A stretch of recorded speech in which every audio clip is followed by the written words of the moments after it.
Les frontières. Elles ont profondément marqué notre histoire moderne.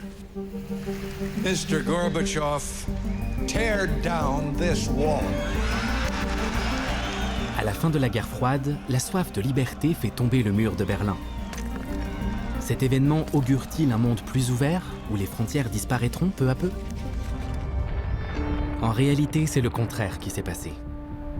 Depuis 1990, le nombre de frontières hautement sécurisées a explosé pour atteindre 30 000 km, l'équivalent de 3/4 de l'équateur. À croire que nous ne pouvons pas vivre sans le concept de frontières, et que nous n'avons jamais pu nous en passer. Mais est-ce bien vrai?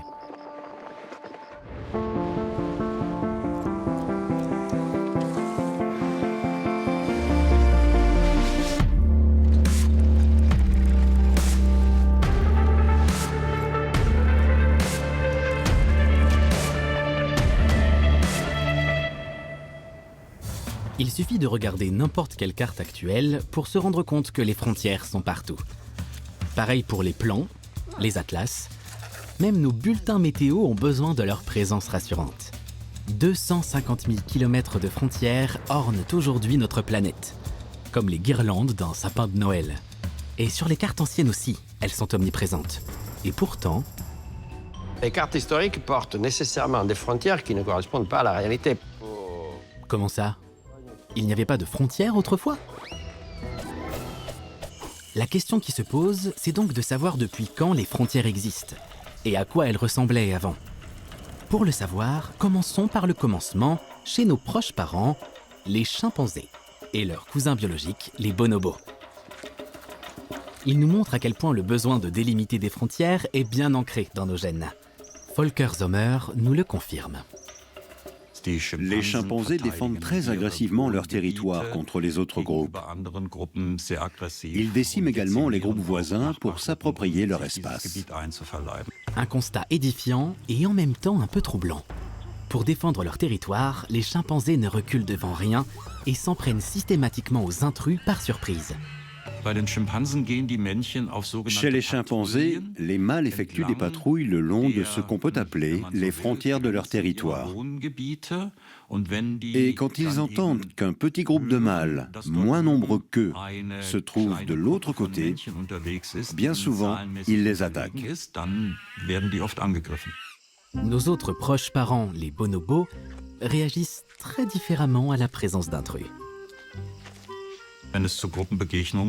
Quand des groupes se rencontrent, il y a très souvent des interactions sociales allant du toilettage mutuel au jeu collectif, en passant par des comportements d'accouplement.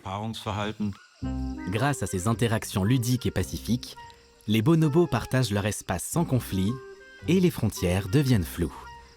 Mais comment expliquer une telle différence de comportement? Selon Volker, le facteur décisif, c'est l'abondance des ressources. Dans l'habitat des bonobos, la nourriture est plus que suffisante, alors que chez les chimpanzés, elle est nettement plus rare. Quand ça vaut la peine de défendre quelque chose, je suis prêt à le faire si nécessaire.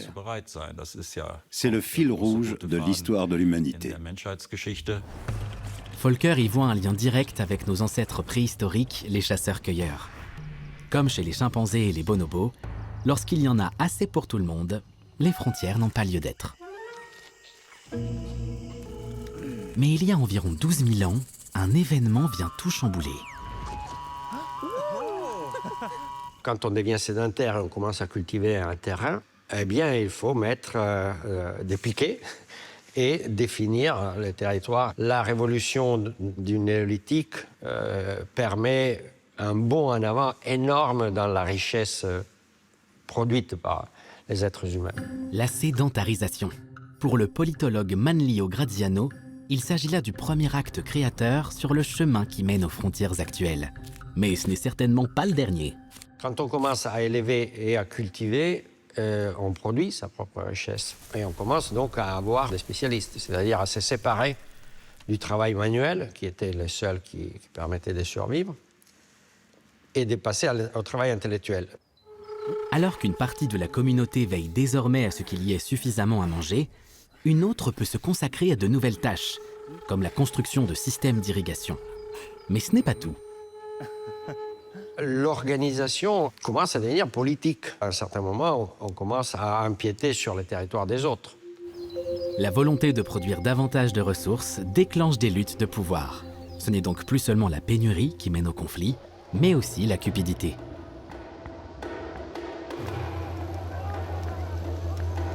La plus ancienne relique frontalière conservée est la stèle mésopotamienne des vautours. Elle fait référence à un conflit vieux de 4500 ans. À l'époque, deux cités se disputent l'eau et les terres fertiles, Ouma et Lagash. Il s'agit de s'approprier les droits d'usage. Le vainqueur de ce conflit les fera graver dans la pierre, mais il ne les matérialise pas sur le territoire, chose difficilement concevable aujourd'hui. Il faut attendre des milliers d'années avant que les frontières ne deviennent physiques. Le limès romain en est un premier exemple. Des centaines de kilomètres de murs, de tours de guet et de forts traversent le paysage en ligne droite. Un peu comme la barrière entre les États-Unis et le Mexique d'aujourd'hui. Pour l'historien Boris Dreyer, cette comparaison est bancale, même s'il existe des parallèles. Le limès servait de frontière avec les terres barbares, qui n'étaient pas convoitées par les Romains à l'époque. Le limès était seulement là pour affirmer la présence et la puissance romaine. Avec près de 10 000 km de frontières, le limès marque les limites extérieures de l'Empire, lesquelles sont gardées par à peine 300 000 hommes, pourvus d'armes semblables à celles-ci. Les fleuves, comme le Rhin et le Danube, constituent également une partie essentielle de cette frontière surveillée. À l'époque, des navires de patrouille sillonnent les fleuves où règne une activité intense. Et pourtant, le limès n'avait pas pour but de bloquer la communication avec l'autre côté. Il ne pouvait pas non plus empêcher efficacement un groupe hostile de le franchir. C'était davantage un système d'alerte précoce destiné à signaler toute menace potentielle contre l'Empire romain. La véritable action défensive se déroulait ensuite dans les zones arrières. Au-delà de la surveillance, les Romains utilisent le limès pour étendre leur influence sur les populations voisines. Sur le plan économique aussi, le limès est extrêmement perméable. D'importants marchés se développent le long de la frontière. Et même les militaires ont droit à leur part de ce gâteau.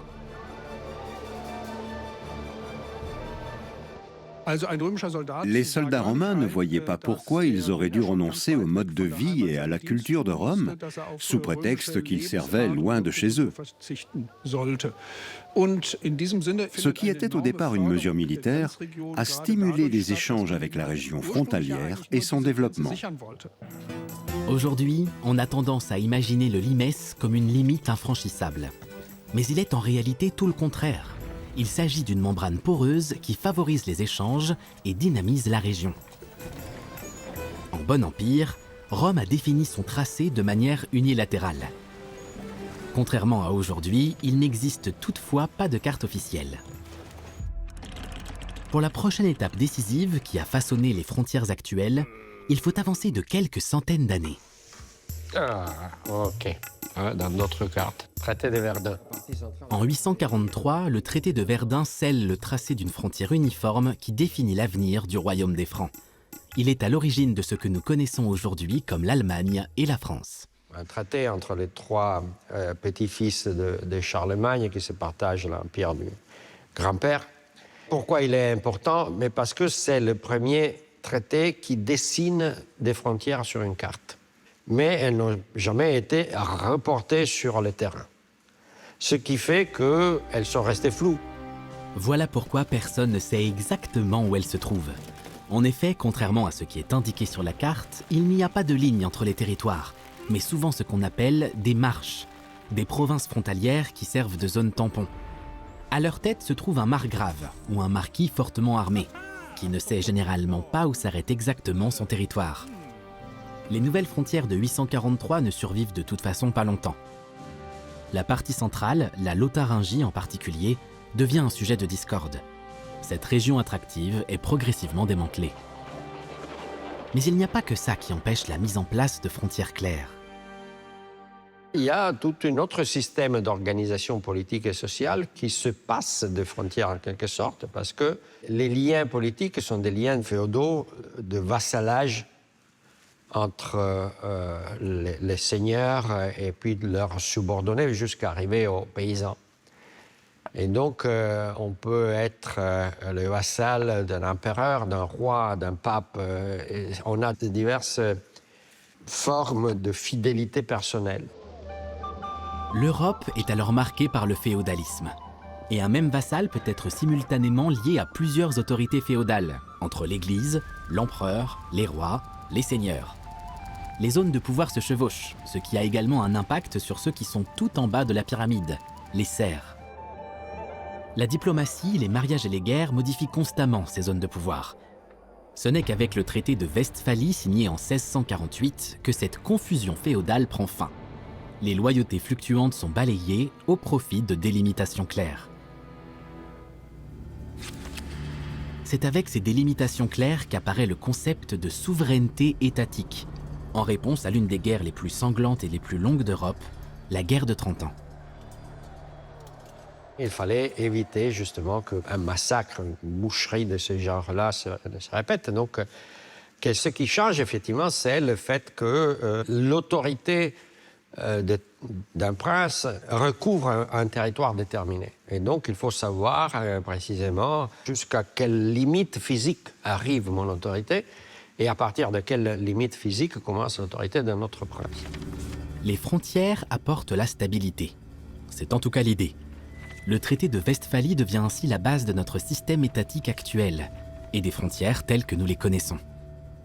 Les frontières internationales qui commencent à émerger après le traité de Westphalie en 1648, où on affirme la souveraineté des États, en fait, à l'intérieur d'une entité qui est donc délimitée par des frontières. Les États se construisent très progressivement, c'est-à-dire l'État depuis la Renaissance, le XVIIe siècle, puis l'État-nation, c'est vraiment le XIXe siècle. Cette nouvelle délimitation des territoires pose donc la première pierre du concept ultérieur d'État-nation. C'est du moins l'analyse de l'historienne Marie-Carmen Smirnelis. Avec la Révolution française, le peuple devient pour la première fois souverain. Cette situation exige une forme d'État totalement nouvelle, qui se répand rapidement en Europe. Qui dit État-nation va dire invention d'une nationalité. Ces États créent des lois sur la nationalité pour comprendre comment on définit un national, en fait. Il s'agit d'instaurer une homogénéité linguistique et culturelle. Cette idée n'est pas entièrement nouvelle. Le limes romain visait déjà une forme de cohérence sociale et culturelle. Désormais base de l'État, la population doit suivre un modèle national. Les pays vont leur demander de choisir entre leurs différentes appartenances. Et ça va être un élément important, le service militaire, comme les lois sur la nationalité, pour affermir cette étreinte de l'État, en fait, qui protège, qui surveille, qui contrôle, qui fixe les identités. Cette frontière qui étreint ses citoyens est une nouveauté décisive. Elle favorise le sentiment de sécurité et d'appartenance. La nation établit des règles, renforce l'identité commune et impose la conformité. Elle se démarque ainsi de ce qui se passe en dehors. Et c'est là une caractéristique importante des frontières modernes telles qu'elles existent aujourd'hui partout dans le monde. Mais attendez un peu. Pourquoi partout dans le monde ? C'est le colonialisme qui diffuse la structure d'État-nation européenne sur le reste de la planète. Entre 1880 et 1920, il instaure environ 60% des frontières actuelles à une vitesse fulgurante. La colonisation est une véritable machine à tracer des frontières. Elle a permis de répandre très largement une idée, une pratique particulière, qui correspondait à la conception européenne des frontières. William Walters est politologue et mène des recherches sur la façon dont les frontières européennes sont devenues la norme internationale au XIXe siècle. Partout dans le monde, elles traversent les routes commerciales, les régions linguistiques et les zones tribales existantes. Les puissances coloniales ne se soucient que de leurs propres intérêts et se partagent les territoires occupés afin de les exploiter économiquement. Il n'est pas rare que ces nouvelles frontières soient tracées à la règle sur une carte. Les identités culturelles et traditionnelles sont cassées. L'idée, c'est de créer dans ces territoires une sorte de continuation de l'État national. Il n'est donc pas étonnant que ces pays créés artificiellement soient le terreau de conflits sanglants. Malgré ça, dans la plupart des cas, ces frontières sont encore en place aujourd'hui. Il en résulte un paradoxe. D'un côté, l'État-nation et le colonialisme exercent une influence décisive sur les frontières actuelles. De l'autre, ils conduisent de plus en plus de personnes à les franchir. Car la création de nouvelles colonies, le développement des mobilités, mais aussi la détresse économique et la croissance démographique provoquent d'énormes vagues d'émigration. Du 19e au début du 20e siècle, environ 62 millions de personnes quittent l'Europe pour les colonies. Beaucoup émigrent aux États-Unis. Seulement là-bas, on a très vite une idée bien précise des personnes qu'on souhaite accueillir. La sélection des nouveaux arrivants se durcit, comme ici à Ellis Island. La frontière exerce une fonction de contrôle, à l'image du limes romain. Mais ce faisant, elle devient de plus en plus implacable. Les contrôles médicaux s'effectuaient à la chaîne. Quand les gens descendaient des paquebots, ils étaient inspectés comme du bétail. C'était en quelque sorte une frontière biopolitique qui vérifiait la qualité des populations qui la franchissaient. La frontière devient une machine de tri qui mesure la valeur des individus. C'est ce qu'on appelle la biopolitique. Ce terme décrit une forme d'exercice du pouvoir qui consiste à réglementer, contrôler et optimiser de plus en plus la vie de ses habitants. Autrefois, on pouvait penser que la puissance d'un État dépendait de ses ressources, de son territoire et de ses caractéristiques naturelles. Mais à partir de la fin du 19e siècle et du début du 20e, on considère également la population comme une ressource pour l'armée et l'économie. Malgré tout, de nombreux habitants de l'Europe d'alors peuvent encore voyager presque librement à travers le monde. C'est la première vague de mondialisation. Mais du jour au lendemain, tout change. Avant 1914, la Terre avait appartenu à tous les hommes. Et je m'amuse toujours de l'étonnement des jeunes quand je leur raconte qu'avant 1914, je voyageais en Inde et en Amérique sans posséder de passeport, sans même en avoir jamais vu un. Ce sont les mots de Stefan Zweig, dans son autobiographie « Le monde d'hier ». Il y décrit une liberté de circulation qui nous semble aujourd'hui inimaginable. Car en 1914, tout cela prend fin brutalement. Alors la Première Guerre mondiale, justement, parce qu'il y a un conflit, de manière stricte, le passeport devient obligatoire. Sauf que là, en contexte de guerre, ça devient primordial en réalité. On a besoin de contrôler les identités de ceux qui circulent. Un tel cloisonnement rend l'identification nécessaire, d'où le passeport pour tous. Une frontière sur papier qui recense les voyageurs avec de plus en plus de précision. Ce n'est qu'avec la Première Guerre mondiale, il y a plus d'un siècle, que le contrôle des passeports s'impose à la traversée des frontières, ce qui leur confère ainsi le caractère biopolitique qu'elles ont encore aujourd'hui. La guerre froide enfonce le clou. La frontière devient un fossé idéologique infranchissable. Et malgré la menace constante, cela s'accompagne d'un effet secondaire étonnant. Les Américains et les Russes sont ceux qui décident les jeux pour les autres. Donc les équilibres sont redistribués. Ça, c'est véritablement la première fois au cours de l'histoire. Les frontières ne bougent pas pendant 80 ans. Le conflit mondial permet à de nombreuses frontières de se figer pour la première fois depuis bien longtemps. Mais avec la chute du mur de Berlin, c'en est fini de cette phase de stabilité historique forcée. Désormais, les frontières ne suivent plus que rarement les clivages idéologiques. Et pourtant, elles semblent plus importantes que jamais. Mais à quoi servent-elles aujourd'hui? Les gens se rendent compte que le lendemain sera pire que l'aujourd'hui. Et donc, ils veulent se protéger. Voilà. Le mot-clé est devenu protection. C'est de cette manière qu'on gagne les élections, finalement. En disant, on vous protège. Et donc, qu'est-ce qu'on fait pour vous protéger? On renforce les frontières. C'est un show électoral. Que ce soit Frontex, la frontière saoudienne ou la barrière entre les États-Unis et le Mexique, ce qui caractérise surtout nos frontières actuelles, c'est qu'elles servent de plus en plus souvent à séparer des régions au développement économique différent.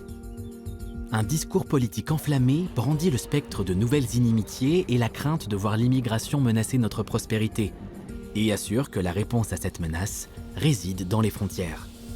La sélection se fait plus intelligente, plus minutieuse et plus sophistiquée, et la biopolitique se renforce. Il est question de vie et de mort. Le racisme, en particulier, distingue ceux qui doivent mener une existence correcte de ceux qui peuvent être sacrifiés. Les frontières deviennent infranchissables pour qui ne possède pas le bon passeport. Il y a 50 ans, personne n'aurait pu imaginer voyager sans passeport à l'intérieur de l'Europe. Et pourtant, l'espace Schengen montre que c'est possible. La géographe Frédérique Morel-Dorida vit dans la région frontalière entre la France, l'Allemagne et le Luxembourg. Elle n'y a jamais connu de frontière véritablement close. C'est totalement incroyable. On a une borne frontière. La ligne marque la différence, c'est la ligne frontalière. D'un côté, il y a un F pour Frankreich, France, et de l'autre côté, un D pour Deutschland. Donc ici, on est sur la frontière. D'un côté, on est en France, et de l'autre côté, on est en Allemagne. Des frontières ouvertes. Une idée qui reste toutefois fragile. Ça nous montre que les États sont encore maîtres de leur politique. Et si un État veut contrôler, il peut contrôler. C'est pourtant dans cette région que se trouve le village qui symbolise la suppression des frontières en Europe. Ratifié en 1995, l'accord de Schengen change radicalement la coexistence entre les peuples et abolit les frontières physiques. C'est finalement cette impression qu'il y a autre chose que seulement l'État. Une nouvelle territorialité de citoyens qui se sentent peut-être allemands, luxembourgeois, belges, français, mais qui se sentent aussi européens. Ce navire joue à l'époque un rôle décisif. Oui, je sais pas comment t'as pris ça, c'est une mariage. C'est à son bord qu'a été signé l'accord, au beau milieu de la Moselle, à l'intérieur du triangle frontalier. Et c'est précisément ici, entre le Luxembourg et l'Allemagne, que la frontière présente une autre particularité, bien plus ancienne encore. Une fois que le bateau a passé la frontière française, la frontière devient une zone sous les deux souverainetés. On est à la fois en Allemagne et au Luxembourg. Car ici, sur le fleuve, la frontière n'est plus une ligne, mais un espace. C'est ce qu'on appelle un condominium. Et voilà notre bateau dans les eaux partagées. Ce terme, qui signifie domination commune, vise à réduire les tensions entre États voisins. Sur la Moselle, ce statut est en place depuis 1815. Ici, on résout les problèmes localement afin d'éviter que la grande politique ne s'en mêle. Le condominium, zone qui favorise les rencontres, prouve que les conflits frontaliers de notre époque ne sont pas une fatalité. Car ils nous font souvent perdre de vue une chose. La frontière est une construction humaine. Certains parlent de frontières naturelles. Il n'y a pas de frontière naturelle. C'est l'homme qui a décidé que la nature pouvait être une frontière. C'est ainsi qu'aujourd'hui, nous voyons des frontières partout. Dans les eaux des océans, les sables du Sahara ou les glaces de l'Antarctique. Et qui sait ce qui nous attend avec la ruée vers les ressources extraterrestres? Un regard sur l'histoire nous montre que les frontières peuvent aujourd'hui déterminer où s'appliquent les règles de chacun, qui appartient à quel endroit, quelles sont les limites des droits humains et où commence et finit la richesse. Mais au bout du compte, elles ne sont rien de plus que des lignes inventées, tracées sur une carte. Et ce qui est inventé peut aussi être réinventé autrement.